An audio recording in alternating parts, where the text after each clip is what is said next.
வணக்கத்துடன் பெப்பரன்சால் தமிழ் சொந்தங்களே, நான் உங்கள் இன்பா. பல நேரங்களில் நாடாளுமன்றத்தில் பேசப்படுகின்ற விடயங்களுக்கு ஒரு மதிப்பில்லாமல் போய்விடுகிறது என்பதை நாம் பார்த்திருக்கின்றோம். அல்லது நாடாளுமன்றத்தில் தமிழர்களுக்காக பேசுவதாக காட்டிக்கொள்கின்ற தமிழ் கட்சிகள் உண்மையிலே தமிழர்களுக்காக பேசுகிறதா? இந்த கேள்வி பல காலங்களாக தமிழர்கள் மத்தியிலே எழும்பிக் கொண்டுதான் இருக்கின்றன. காரணம், தமிழ் இனம் பாதிக்கப்பட்ட பொழுது அல்லது அவர்களுக்கு ஏற்பட்டிருக்கக்கூடிய இழப்புகளை மையப்படுத்தி நீதி வாங்கி கொடுப்பதற்கான களங்களை எடுத்துக்கொண்டு பயணிப்பதற்கு தமிழ் கட்சிகள் தயாராக இருக்கிறது. அதற்கான செயல்பாடுகளை தமிழ் கட்சிகள் முனைப்படுத்தி கொண்டு பயணிக்கிறது என்கின்ற விடயங்கள் பரவலாக பேசப்பட்டது உண்டு. மக்களும் அதனை நம்பி தமிழ் கட்சிகளுக்கு வாக்களித்து கொண்டு இருக்கக்கூடிய ஒரு நிலைப்பாடை நாம் பார்த்திருக்கின்றோம். அவர்கள் மனதிலே ஒரு நம்பிக்கை, இவர்கள் இல்லை என்றால் அவர்கள் நமக்காக உதவ மாட்டார்களா, அவர்கள் இல்லை என்றால் இவர்கள் உதவ மாட்டார்களா என்கின்ற நம்பிக்கையில் தொடர்ச்சியாக மக்கள் அந்த குறிப்பிட்ட கட்சிகளை ஆதரித்து அவர்களுக்கு இருக்கைகளை கொடுக்கக்கூடிய ஒரு களத்தை எடுத்திருக்கிறார்கள். இது தொடர்ச்சியாக நடந்து கொண்டு இருக்கின்றது. ஆனால் வைத்தியர் அர்ஜுனா அவர்கள் அரசியல் களத்துக்குள் இறங்கிய பிறகு அல்லது அரசியல் களத்தில் அவர் தன்னை முதன்மைப்படுத்தி கொண்டு பயணித்த பின்பு பல உண்மைகள் வெளிவரத் தொடங்கி இருக்கின்றது. நாடாளுமன்றத்தில் பேசப்படுகின்ற செய்திகள் அனைத்தும் நடைமுறைப்படுத்தப்படுகிறதா என்றால் அது இல்லை என்கின்ற ஒரு வருத்தமான பதிவாகிறது. அதுபோல தமிழ் தேசியத்தை மையப்படுத்தி தமிழர்களுக்காக நாங்கள் இருக்கிறோம் என்று சொல்லக்கூடிய கட்சிகள், பெரும்பாலான கட்சிகள் நாடாளுமன்றத்தில் தமிழர்களுக்காக முனைப்புடன் பேசியிருக்கிறதா அல்லது தமிழர்களுக்கான கருத்துக்களை எடுத்து வைத்திருக்கிறதா அல்லது அப்படி வைத்திருக்கக்கூடிய கருத்துக்களில் அவர்கள் நிலைத்து நின்றிருக்கிறார்களா என்கின்ற கேள்விகளை வைக்கின்ற பொழுது அங்கு பல நெருடலான விடயங்கள் பேசப்படுகின்றன. அந்த நெருடலான விடயங்களை மையப்படுத்தி தான் வைத்தியர் அர்ஜுனா அவர்கள் ஒவ்வொரு நாளும் ஒவ்வொரு செய்திகளை அவர் வெளியே சொல்லி கொண்டு இருக்கின்றார். தற்பொழுது நேற்று ஒரு செய்தியை மையப்படுத்திய ஒரு தகவலை பார்க்கக்கூடிய ஒரு வாய்ப்பு கிடைத்தது.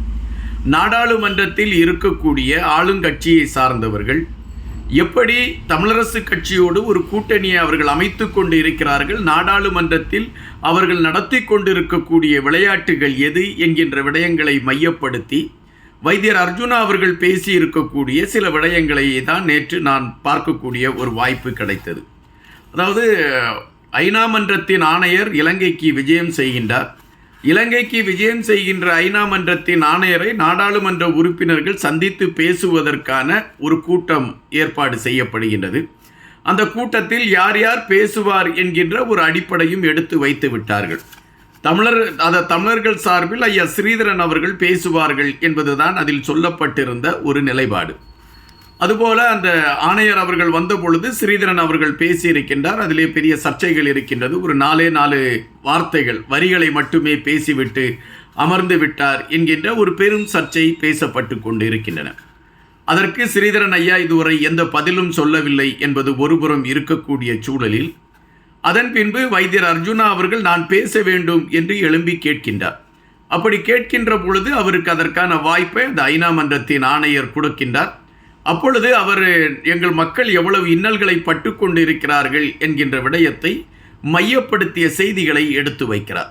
அப்படி எடுத்து வைக்கக்கூடிய செய்திகளில் அவர் குறிப்பிடுகிறது, மிக அழுத்தமாக ஒன்றை குறிப்பிட்டிருக்கின்றார். எங்களுக்கு சர்வதேச விசாரணை நடத்தப்பட வேண்டும், சர்வதேசத்தை மையப்படுத்தி தான் எங்களுக்கான தீர்வு எழுதப்பட வேண்டும் என்கின்ற விடயத்தை மிக அழுத்தமாக பதிவு செய்கின்றார் வைத்தியர் அர்ஜுனா.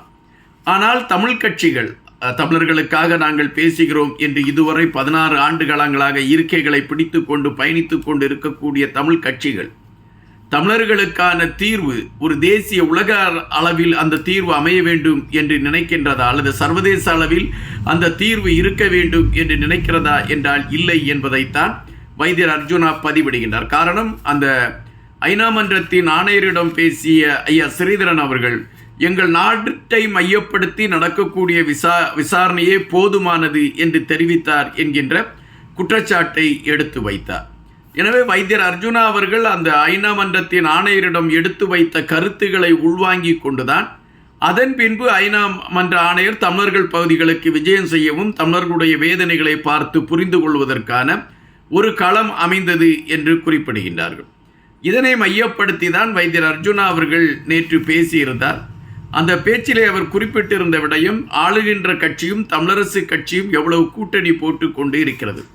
நான் இந்த ஐநா மன்றத்தின் ஆணையரிடம் பேசிய அந்த காணொலியை கொடுங்கள், நாங்கள் மக்களுக்கு அதை கொண்டு சேர்க்க வேண்டும் என்கின்ற நிலைப்பாட்டில் சபாநாயகருக்கு ஒரு கடிதம் எழுதினேன்.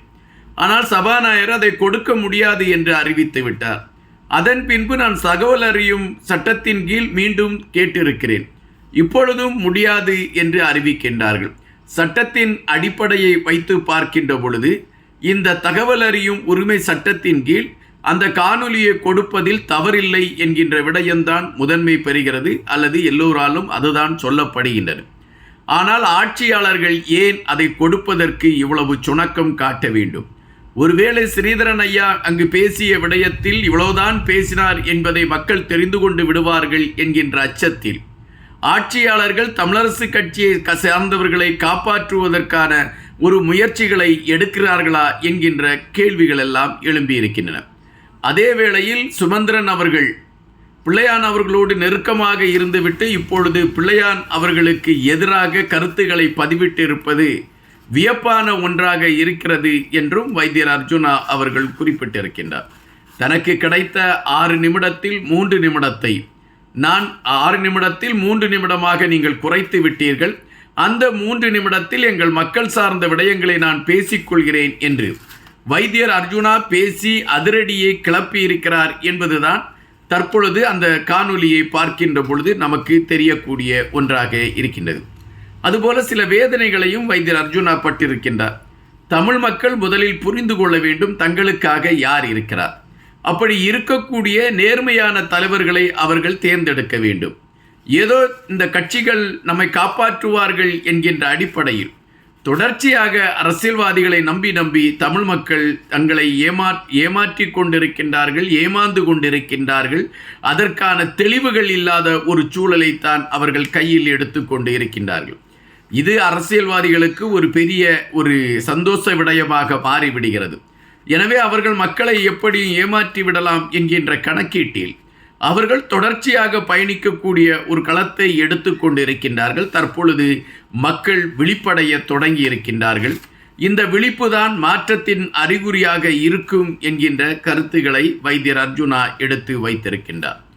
உண்மையிலே தமிழரசு கட்சி ஆண்டு கொண்டிருக்கக்கூடிய அனுரா கட்சியோடு நெருக்கம் காட்டி தங்களுக்கான சுயலாபத்திற்காக தமிழக மக்களின் உரிமைகளை அவர்கள் கொண்டு போய் ஒரு குறிப்பிட்ட இடத்தில் கொண்டு போய் அதை அடமானம் வைக்கிறார்களா என்கின்ற கேள்விகள் தான் பலர் மத்தியிலும் எழும்பிக் கொண்டு இருக்கின்றன.